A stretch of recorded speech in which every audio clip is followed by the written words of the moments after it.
الهندي رشيف كومار ومراته رشمي دوبي نفذوا واحده من اكبر عمليات النصب الذكيه والمتخلفه في نفس الوقت في التاريخ الحديث. قدروا انهم يقنعوا الاف مؤلفه من الناس الهنود طبعا انهم عندهم آلة زمن وسموها الآلة المعجزه، وعلى حسب كلامهم انها بتصغر سن الشخص لحد 20 سنه، لدرجه انهم اقنعوا واحده عندها 65 سنه انها تبقى في العشرينات من عمرها، تقريبا كانت دافعه اشتراكيه. واللي يجننك ان الناس فعلا صدقتهم وبدأوا يحولوا لهم فلوس فعلا على امل انهم يخشوا الآلة ديت يطلعوا اصغر بسنين. بس على غير المتوقع تماما انهم بعد ما دفعوا الفلوس ومشوا على جدول العلاج اكتشفوا ان الآلة مش شغاله، بس الضحايا ما سكتوش وكانوا على قدر عالي من الذكاء انهم يروحوا للشرطه ويقدموا بلاغ وسجلوا قضيه نصب واحتيال على الزوجين، والشرطه اصدرت اوامر لكل المطارات انها تمنعهم من السفر. بس طبعا هربوا قبل ما يروحوا في كلبوش وخدوا الفلوس كلها اللي جمعوهم. الزوجين دول جمعوا حوالي 4.1 مليون دولار، والشرطه لحد دلوقتي بتدور عليهم. 1.1 مليون دولار 50.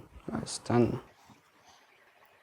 الو يا اسطى، بقول لك ايه، انا ليك عندي مشروع ابن حرام. لا مش كناعي انه جامد، هو حرفيا ابن حرام. يا عم خلصانه، سلام. لا يلا سلام.